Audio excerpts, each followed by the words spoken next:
मागच्या लेक्चरमध्ये आपण रोटेशनल डायनामिक्स किंवा रोटेशनल मोशनचे आपण काही एक्झाम्पल्स आपण बघितले होते. आपण नवीन सिलेबसमध्ये असणारा रोटेशनल डायनामिक्स असं जे पहिलं आर्टिकल्स आहे, पहिला चॅप्टर आहे, त्या चॅप्टरच्या बद्दल आपण पाहत होतो. मी सुरुवातीला तुम्हाला सांगितलं मागच्या लेक्चरमध्ये आपण रोटेशनल मोशनवरती असणारे एक्झाम्पल्स आपण पाहिले. याचा अर्थ या रोटेशनल डायनामिक्स मध्ये दोन पार्ट आहेत. एक पार्ट जो आहे तो रोटेशनल मोशनचा. आता मागच्या लेक्चर मध्ये आपला हा पार्ट जो आहे तो कंप्लीट झालेला आहे रोटेशनल मोशनचा.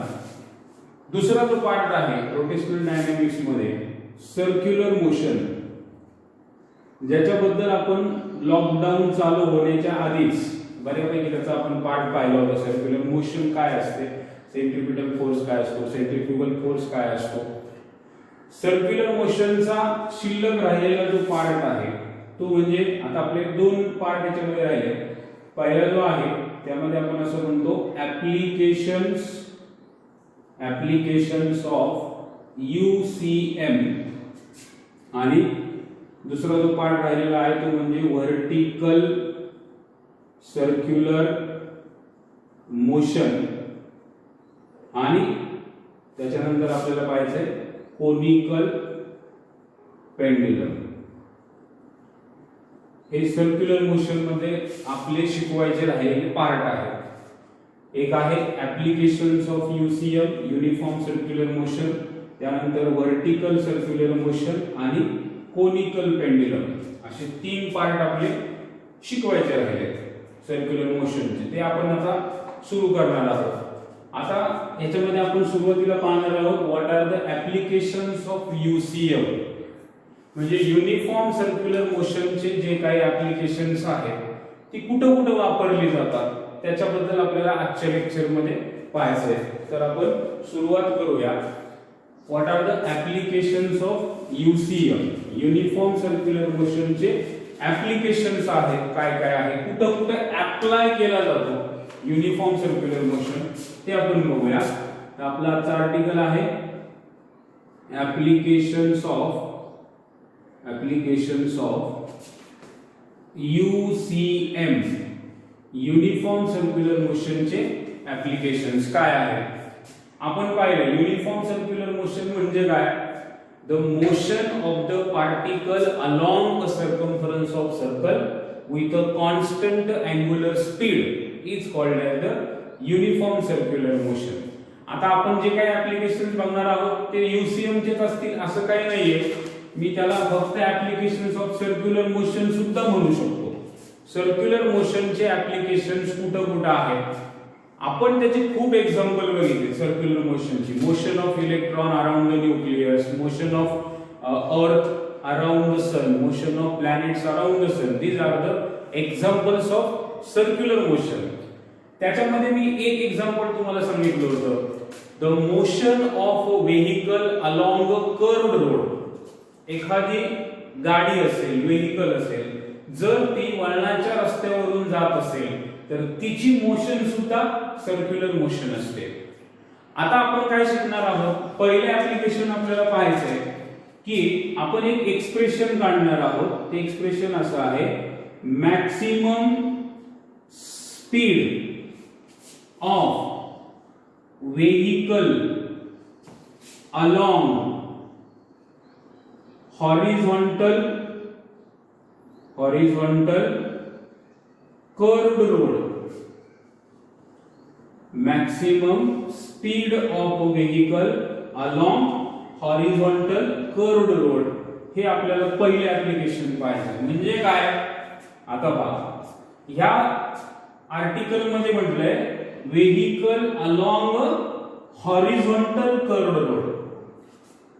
कर्व्ड रोड तर आपण आपल्याला माहिती, कर्व्ड रोड म्हणजे it is a part of a circle. Curved road म्हणजे सर्कलचा एक भाग असेल. मी इमॅजिन करतो सपोज हा असा रस्ता आहे, हा जो रोड आहे तर तुम्ही याला कर्व्ड रोड म्हणणार. Then what is horizontal curved road.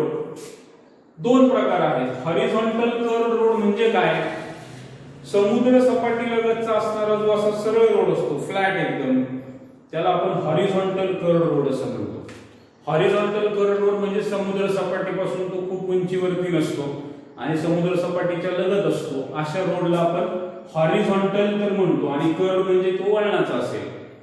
असा हॉरिझॉन्टल कर्व रोड जर असेल आणि त्याच्यावर जर एखादी व्हेइकल असेल तर त्या व्हेइकलचा मॅक्सिमम स्पीड किती असला पाहिजे आणि तो मॅक्सिमम स्पीड आपण कशावरती डिपेंड असतो आणि त्याचा फॉर्म्युला काय ते आपल्याला इथे फाइंड आउट करायचं आहे. तुमच्या कॉन्सेप्ट लक्षात आले असेल. एखादी व्हेइकल जास्तीत जास्त स्पीडने किती स्पीडने जाऊ शकते हॉरिझॉन्टल कर्व रोडवर. हॉरिझॉन्टल कर्व रोड म्हणजे तो वळणाचा रस्ता आहे. तर आपण एक छोटीशी डायग्राम बघूया. मी इमॅजिन करतो, suppose this is the horizontal curve road. हा एक हॉरिझॉन्टल कर्व रोड आहे असं आपण कन्सिडर करूया. हॉरिझॉन्टल कर्व रोड म्हणजे की it is a part of circle. तो एका सर्कलचा पार्ट असेल. मी समजा त्या सर्कलची रेडियस r कन्सिडर करतो. This is the radius of circular path. Now let us consider an vehicle. आपण इथे व्हेइकल कन्सिडर करूया जी की या कर्व रोड वरून चाललेली आहे. रोड कुठला आहे? Horizontal curve road. मी असं कन्सिडर करतो, consider a vehicle of mass m moving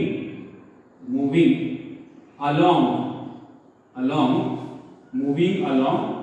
curved road of radius small r. समजा एक व्हेइकल आहे जिचं मास किती आहे m आहे आणि ती vehicle along horizontal curve road move करते. असा हॉरिझॉन्टल कर्व रोड की ज्याची रेडियस किती आहे r एवढी आहे. ज्या वेळेस ही व्हेइकल अशा वळणाच्या रस्त्यावरून येत असेल त्यावेळेस तिच्यावरती काही फोर्सेस काम करत असतात. ती कुठली कुठली असतात? सगळ्यात पहिलं त्याच्यावरती कुठल्याही ऑब्जेक्टवरती एक फोर्स काम करतो जो की वेट. त्या ऑब्जेक्टचं वेट मी त्याला असं म्हणतो W equal to mg. That means the forces acting on vehicle. त्या व्हेइकलवर ऍक्ट होणारे फोर्सेस आहे. पहिला वेट,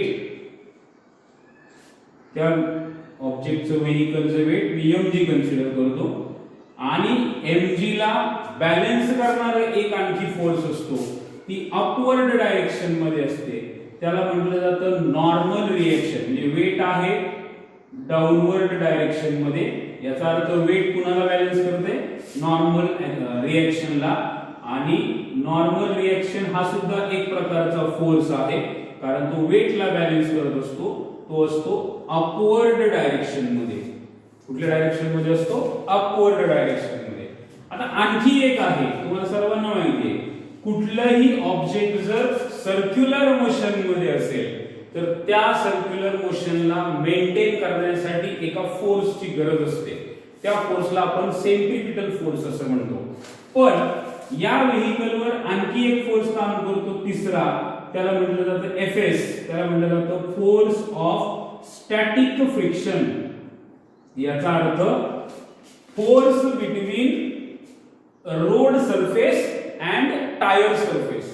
रोड सरफेस आणि टायर सरफेस मध्ये असणारा जो फोर्स आहे त्याला म्हटलं जातं फोर्स ऑफ स्टॅटिक फ्रिक्शन. असे 3 फोर्सेस या व्हेइकल वरती काम करतात. आपलं टार्गेट काय बघा? We have to find out the expression for maximum speed. Maximum speed साठीचं एक्सप्रेशन आपल्याला फाइंड आउट करायचं आहे. अशा मॅक्सिमम व्हेइकलचं की जी व्हेइकल कुठल्या रोडने चाललेली आहे? Along the horizontal curved road. या जर कर्व्ड रोड वरून ती व्हेइकल जात असेल तर त्या व्हेइकल साठीचं मॅक्सिमम स्पीडचं इक्वेशन आपल्याला फाइंड आउट करायचं आहे. नाउ सी, मी सांगितलं 3 फोर्सेस काम करतात. इथे जर तुम्ही बघितलं तर हा जो Fs असतो हा Fs directed towards the centre. हा जर त्या कर्व्ड रोडचा सेंटर असेल तर हा Fs त्या सेंटरकडे काम करतो. Now which force is acting on the particle moving in a circular motion and directed towards the center? That force is called as the centripetal force. त्या फोर्सला आपण सेंट्रिपिटल फोर्स असं म्हणतो. म्हणजे इथं आपल्या लक्षात येतंय की the necessary centripetal force for circular motion of this vehicle is provided by the static friction.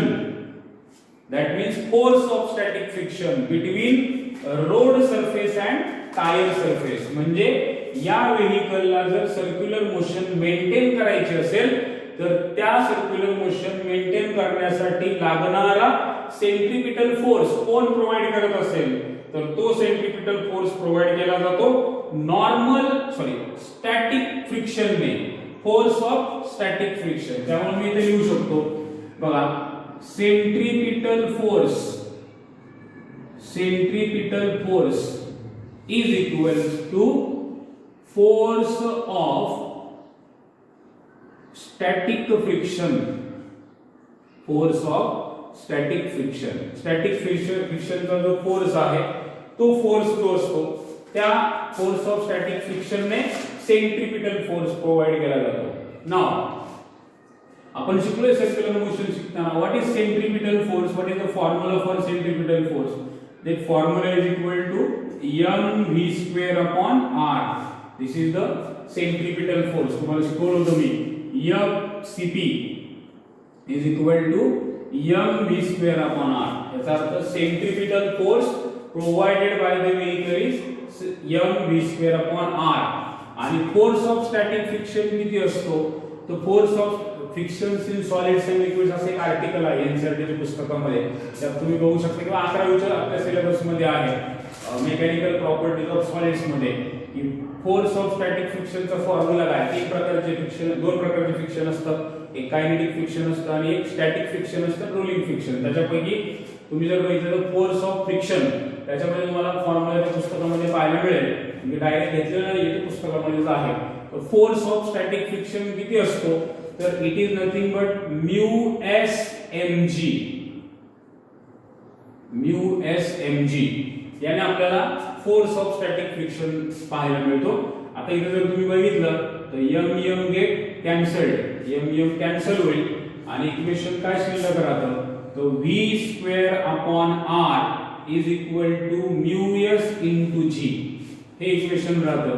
आणि फायनल याच्यावरून आपल्याला इक्वेशन मिळतं v square is equal to mu S R g. तुम्ही जर बघितलं या इक्वेशन वरून आपल्याला इक्वेशन मिळेल, त्या इक्वेशन वरून इथं पहा m कॅन्सल होतो, v square upon r is equal to mu S into G आणि त्याच्यावरून मिळतं v square is equal to mu S R G. याच्यावरून v बरोबर मिळतं आपल्याला square root of mu S R G. So this is the expression for, आता याला maximum speed म्हटले त्यामुळे मी त्याला असं लिहू शकतो v max is equal to root of mu S R g. This is the expression for maximum speed of a vehicle along horizontal curved road without skidding. Without skidding याचा अर्थ काय, एखादी व्हेइकल वळणाच्या रस्त्यावरून फास्ट जरी आली तरी तिचा एवढा मॅक्सिमम स्पीड असेल तर ती व्हेइकल स्किड होऊ शकत नाही, रस्ता सोडून जाऊ शकत नाही, बाहेर स्लिप होऊ शकत नाही. आणि म्हणून या स्पीडला म्हटलं जातं the maximum speed of a vehicle along a horizontal curved road. म्हणजे हा वळणाचा रस्ता असेल, हॉरिझॉन्टल कर्व्ड रोड असेल तर त्याच्यावरून असणारा मॅक्सिमम स्पीड जो हा आहे. तर परीक्षेला प्रश्न कसा विचारला जातो, तुम्हाला प्रश्न विचारला जाईल derive the expression for maximum speed of a vehicle along horizontal curved road. तर तुम्हाला ही डायग्राम ड्रॉ करायची, त्याच्यावरून तुम्ही हे एक्सप्लेनेशन लिहू शकता. Consider a vehicle of mass m moving along a curved road of radius r. Then when the vehicle is moving along a curved road, the different forces are acting on the vehicle. तीन forces काम करतात. पहिला आहे weight of that vehicle mg which is acted in a downward direction. दुसरा आहे normal reaction जी की upward direction मध्ये काम करते. आणि तिसरा फोर्स आहे force of static friction between the road surface and tire surface. या दोघांमध्ये असणारा फोर्स. आणि मग इथं आपल्याला लक्षात येतं व्हेइकल जर कर्व्ड रोड वरून जात असेल तर त्या व्हेइकलची मोशन ही सर्क्युलर मोशन आहे आणि सर्क्युलर मोशन मेंटेन करण्यासाठी त्या ठिकाणी सेंट्रिपिटल फोर्स गरजेचा असतो आणि तो सेंट्रिपिटल फोर्स प्रोव्हाइड केला जातो फोर्स ऑफ स्टॅटिक फ्रिक्शनने. म्हणजे आपल्याला हे सगळं दिल्यानंतर एक इक्वेशन मिळेल जे की काय डिनोट करतंय, centripetal force is equal to force of static friction. आणि मग याच्यामध्ये आपल्याला लक्षात येतं सेंट्रिपिटल फोर्स आपल्याला माहिती आहे किती आहे. सेंट्रिपिटल फोर्स असतो mv²/r is equal to μs into mg, v²/r is equal to μs into g आणि v² इज इक्वल टू ह्या इक्वेशन वरून r इथे डिवाइड आहे, इकडे जाऊन मल्टिप्लाइड होणार, μs rg मिळतं. आता याच्यावरून मिळतं v equal to root of μs rg and Vmax is equal to μs into rg. Now question is that what is μs? Μs is called as the coefficient of static friction. Coefficient of static friction. Static friction चा तो coefficient असतो. आता आपण जेव्हा numerical solve करू तेव्हा तुमच्या लक्षात येईल की हा coefficient of static friction आहे. It does not have any unit. Refractive index सारखा असतो, त्याला कुठल्याही प्रकारचं युनिट नसतं. आता इथे जर तुम्ही एक्सप्रेशन बघितलं तर याचा फिजिकल सिग्निफिकन्स काय सांगतो. What is the physical significance of this formula. म्हणजे कशावर डिपेंड आहे. हॉरिझॉन्टल कर्व रोडून व्हेइकल जात असेल तर त्या व्हेइकलचा मॅक्सिमम स्पीड हा काही फॅक्टरवर डिपेंड करतो. पहिला फॅक्टर आहे μs, त्याला मी सांगितले काय म्हटलं जातं, coefficient of static friction.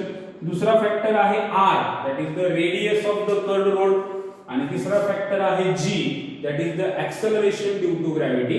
That means maximum speed of a vehicle along a horizontal curved road depends on coefficient of friction, radius of curved road and acceleration due to gravity. तुम्हाला equation वरून लक्षात येईल की maximum safety speed और vehicle along a curved road, horizontal curved road, does not depends on the mass of the vehicle. त्या फॉर्म्युल्यामध्ये कुठंच मास आलेलं नाही, m आलेलं नाही. That is, this velocity is independent of mass of vehicle, small m. त्या व्हेइकलच्या मास वरती maximum speed जो आहे तो डिपेंड नसतो. आणि अशा पद्धतीने आपण maximum safety speed of a vehicle along horizontal curved रोडचे एक्सप्रेशन जे आहे ते आपण फाइंड आउट करू शकतो. तर अशा पद्धतीने आपण हे पहिलं ऍप्लिकेशन बघितलेलं आहे. व्हिडिओ पॉज करू शकता तुम्ही, पॉज करून व्यवस्थित एक्सप्रेशन बघू शकता आणि आपल्या ग्रुपला मी तुम्हाला नोट्स ज्या आहेत त्या अवेलेबल करून देणार आहे.